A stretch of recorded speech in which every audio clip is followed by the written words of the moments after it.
Hello everyone, आज का जो हमारा टॉपिक है that is about the spleen. और आज इस वीडियो में हम स्प्लीन की एनाटॉमी और फिजियोलॉजी के बारे में, इन अदर वर्ड्स हम स्प्लीन के स्ट्रक्चर और फंक्शंस के बारे में डिस्कस करेंगे। तो अगर हम स्प्लीन को देखें तो basically it is a part of our lymphatic system. हमारे बॉडी के अंदर जो लिम्फेटिक सिस्टम होता है ये हमारे टिश्यूज से जो एक्सेस फ्लूइड है इसको ये रिमूव करता है और वापस ब्लड के अंदर भेजता है।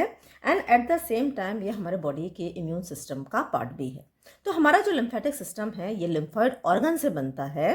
और जो लिम्फॉइड ऑर्गन्स हैं बेसिकली ये दो तरीके के होते हैं। First is primary lymphoid organs and secondary lymphoid organs. Now primary lymphoid organs के अंदर आते हैं bone marrow and thymus. Bone marrow के अंदर जो बी सेल्स हैं, बी लिम्फोसाइट्स हैं, उनका मैचुरेशन होता है। और थाइमस के अंदर बेसिकली जो टी लिम्फोसाइट्स हैं उनका मैचुरेशन होता है। Once T and B lymphocytes are matured ये सर्कुलेट होते हैं into the secondary lymphoid organs. और ये ऑर्गन्स होते हैं हमारे lymph nodes, tonsils, adenoids, Peyer's patches and spleen, है ना। तो बॉडी के अंदर दो लिम्फॉइड ऑर्गन्स हो गए, primary and secondary. Now spleen it is a part of the secondary lymphoid organ. तो अगर हम स्प्लीन को देखें तो स्प्लीन एक wedge shaped largest lymphoid organ है बॉडी का, जिसका काम होता है ब्लड को फिल्टर करना, है ना। ब्लड को फिल्टर करने का काम करता है। And therefore it is known as the blood bank of the body. Blood bank हम स्प्लीन को इसलिए बोलते हैं क्योंकि स्प्लीन बेसिकली ब्लड को फिल्टर करता है, ब्लड को प्यूरिफाई करता है। और प्यूरिफाई करने के बाद में ये ब्लड को स्टोर भी करता है। और जब भी हमारे बॉडी में नीड होती है ब्लड की, तो ऐसी सिचुएशंस में जो स्प्लीन है ये एक तरीके से उस ब्लड को ये प्रोवाइड करने का काम करता है, क्योंकि जो ब्लड है it is stored basically in the spleen, है ना। तो ये डिस्ट्रीब्यूट करता है ब्लड को जिन भी ऑर्गन्स को उस ब्लड की आवश्यकता है। And that is why it is known as the blood bank of the body. अब इसको हम ग्रेवयार्ड ऑफ आरबीसी भी बोलते हैं ना। कई बार ये पूछा जाता है why is spleen called the graveyard of RBC. It is because spleen ही वो जगह है जहाँ पे आरबीसीज का डिस्ट्रक्शन भी होता है। जितने भी हमारे बॉडी के अंदर जो ओल्ड आरबीसीज हैं, ठीक है, उनकी डेथ होती है, वो कहाँ होती है, it take place in the spleen, है ना। तो इसीलिए क्योंकि यहाँ पे हीमोलाइसिस होती है, आरबीसी डिस्ट्रॉय होते हैं, इसलिए हम इसको ग्रेवयार्ड ऑफ द आरबीसी भी बोलते हैं, ठीक है। अब अगर हम ओरिजिन देखेंगे तो spleen it originate from the mesoderm. जब बच्चा गर्भ के अंदर होता है ना, यानी कि एम्ब्रियोनिक स्टेज में होता है, तो वहाँ पर एम्ब्रियोनिक स्टेज के अंदर बेसिकली जो एम्ब्रियो है उसकी 3 लेयर्स होती हैं, 3 जर्मिनल लेयर्स होती हैं। और अलग अलग जर्मिनल लेयर्स के जो अलग अलग ऑर्गन्स हैं उनका फॉर्मेशन होता है। तो जो मीजोडर्मल लेयर है it results in formation of the spleen, ठीक है। तो इसका जो ओरिजिन है दैट इज मीजोडर्मल। अब अगर हम लोकेशन देखें स्प्लीन की, तो हमको मालूम है कि हमारा जो एब्डोमेन है, ठीक है, हम उसको क्वाड्रेंट्स में डिवाइड करते हैं, रीजन्स में डिवाइड करते हैं। तो spleen mainly occupy the left hypochondrium, जैसा कि आप डायग्राम के अंदर देख रहे हैं, है ना। लेफ्ट हाइपोकॉन्ड्रियम को ये इन्वॉल्व करता है, लेकिन इसका जो थोड़ा सा हिस्सा है ये एपीगैस्ट्रियम के अंदर भी आता है। So it is mainly in the left hypochondrium and partially in the epigastrium. अब यहाँ पर आप देखें it lies obliquely under 9th and 11th rib, है ना। इसकी जो पोजीशन है 9th और 11th रिब के बीच में होती है। Now this is the pancreas, और पैंक्रियाज का ये वाला जो पोर्शन है this is the head and this is the tail of the pancreas. तो आप ये देख रहे हैं जो स्प्लीन, जो पैंक्रियाज की जो टेल है ना, वो कहाँ पे फिट हो रही है, वो बिल्कुल टच करती है स्प्लीन को at a point which is known as the hilum, ठीक है। Left kidney is below spleen. यहाँ पर आप देखें ये जो किडनी है, लेफ्ट किडनी, इसके ऊपर ठीक स्प्लीन प्रेजेंट होता है। और fundus of the stomach lies in close proximity to the spleen. यहाँ डायग्राम में हमने नहीं बनाया है, लेकिन यहीं पे जो स्टमक है इसकी भी पोजीशन होती है, ओके। अब अगर हम डायमेंशंस देखेंगे तो जो लेंथ है स्प्लीन के लगभग 5 इंच के करीब होती है, width is 3 inch and thickness is 1 inch. अगर हम वेट देखें तो वेट स्प्लीन का वेरिएबल होता है, but it can be about 200 grams. Colour देखेंगे तो सॉफ्ट होता है, हाईली वास्कुलर स्ट्रक्चर है क्योंकि it is rich in blood and that is why it appear dark purple in colour. Hilum एक ऐसा एरिया होता है जो कि गैस्ट्रिक सरफेस पे प्रेजेंट होता है और यही एरिया है जहाँ से splenic artery, splenic when, nerves spleen के अंदर एंटर करती हैं और लीव करती हैं, है ना। यहाँ इस डायग्राम में देखें, ठीक है, दिस इज द एरिया जहाँ से splenic artery, splenic when enter और लीव करती हैं। अब अगर हम आर्टेरियल सप्लाई की बात करें तो spleen is supplied by the splenic artery which is the largest branch of coeliac trunk. Okay, here see in the diagram. तो अगर यहाँ पर हम देखते हैं तो this is the coeliac trunk, और ये जो सीलियक ट्रंक की एक जो सबसे बड़ी ब्रांच होती है जिसको हम स्प्लेनिक आर्टरी बोलते हैं, ये पैंक्रियास के ऊपर रन करती है and it enters the spleen, है ना। और अगर हम इसकी वीनस सप्लाई की बात करेंगे तो स्प्लीन से निकलती है स्प्लेनिक वेन और आगे जाके ये इंफीरियर मेसेंट्रिक वेन के साथ में कंटिन्यू करती है एंड दोनों वेन्स आपस में मिलके they drain into the portal vein. और अगर हम इसका लिम्फेटिक ड्रेनेज देखें तो जो स्प्लेनिक टिश्यू का जो प्रॉपर लिम्फेटिक्स नहीं होते। नर्व सप्लाई हम देखेंगे तो जो सिंपैथेटिक और पैरासिम्पैथेटिक फाइबर्स दोनों से ही इसको नर्व सप्लाई डिराइव की जाती है। Sympathetic fibres they are derived from the coeliac plexus and parasympathetic fibres they are derived from the vagus nerve which is the 10th cranial nerve. अब अगर हम इसका अप्लाइड फिजियोलॉजी देखें तो नॉर्मल कंडीशन में जो स्प्लीन है इट इज़ नॉट पैल्पेबल, है ना। नॉर्मली स्प्लीन को हम पैल्पेट नहीं कर सकते, बट कुछ ऐसी कंडीशंस होती हैं जो स्प्लीन है उसका जो साइज है बढ़ जाता है and enlargement of spleen is known as splenomegaly. कुछ ऐसी कंडीशंस हैं, फॉर एग्जांपल मलेरिया हो गया, टाइफाइड हो गया, थैलेसीमिया हो गया, ठीक है, जो कि हीमोग्लोबिनोपैथी के अंदर आता है, या फिर लिवर सिरोसिस, और भी बहुत सी कंडीशंस हैं जिसमें कि जो स्प्लीन है इट बिकम्स पैल्पेबल। अब अगर स्प्लीन का जो फंक्शन है ये नॉर्मल से कम हो जाता है, उस कंडीशन को हम बोलते हैं hyposplenism which is diminished function of spleen.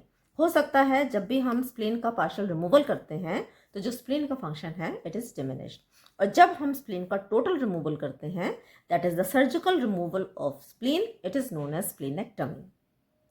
अब अगर हम स्प्लीन की हिस्टोलॉजी देखें तो यहाँ पर आप डायग्राम दिख रहे हैं, ठीक है। Spleen it is covered by a capsule formed of elastic fibrous connective tissue which is known as splenic capsule.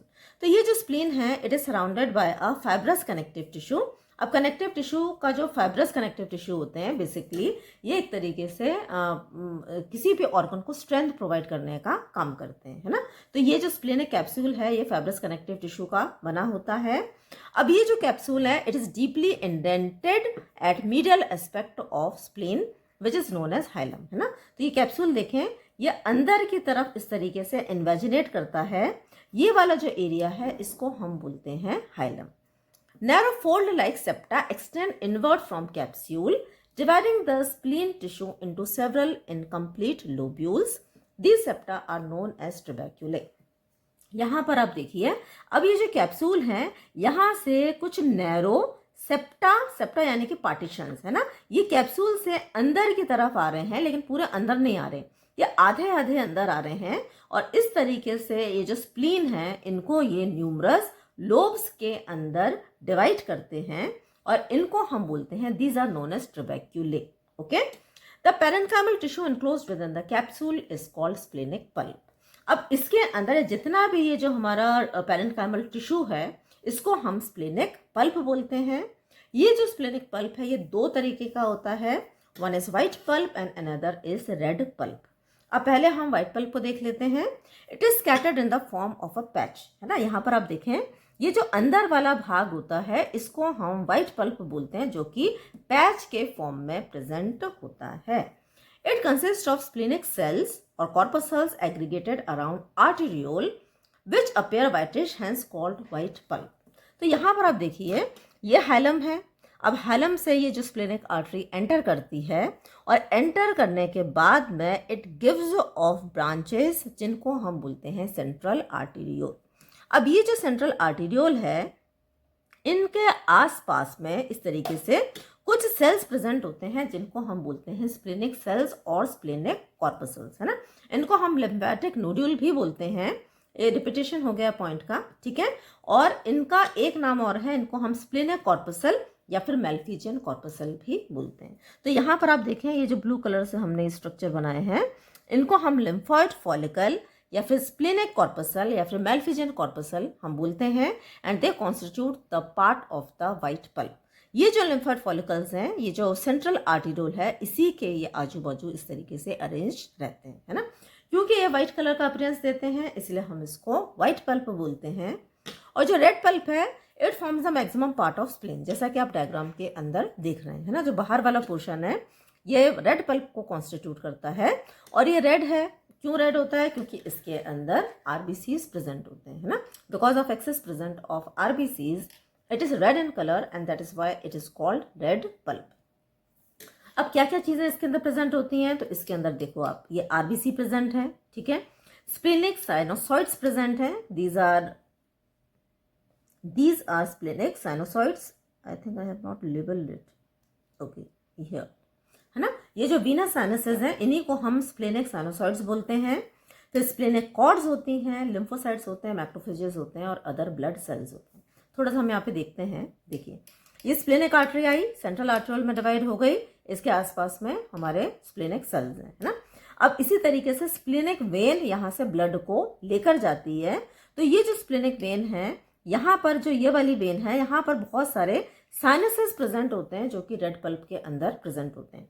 Sinus का मतलब होता है एक तरीके से छोटा सा एक डिप्रेस्ड एरिया, आप उसको कह लीजिए। और ये जो वीनस साइनसेस हैं या फिर स्प्लेनिक साइनोसॉइड्स हैं, इनके अंदर ब्लड प्रेजेंट होता है ना। तो ब्लड की मात्रा इनके अंदर ज्यादा होती है। यहाँ से ब्लड ड्रेन करता है कलेक्टिंग वेन में। Collecting when, this is the collecting when, यहाँ से स्प्लेनिक वेन में, and finally the blood leaves the spleen. अब यहाँ पर ये जो हमारा सेंट्रल आर्टीरियोल है और ये जो हमारी कलेक्टिंग वेन है, इनके बीच में कुछ एरियाज होते हैं जिनको हम स्प्लेनिक कॉर्ड्स बोलते हैं, या फिर हम इसको कॉर्ड ऑफ बिलरॉथ भी बोलते हैं, है ना। And these splenic cords contain the macrophages. Here you can see these are all the macrophages which are present in the splenic cord.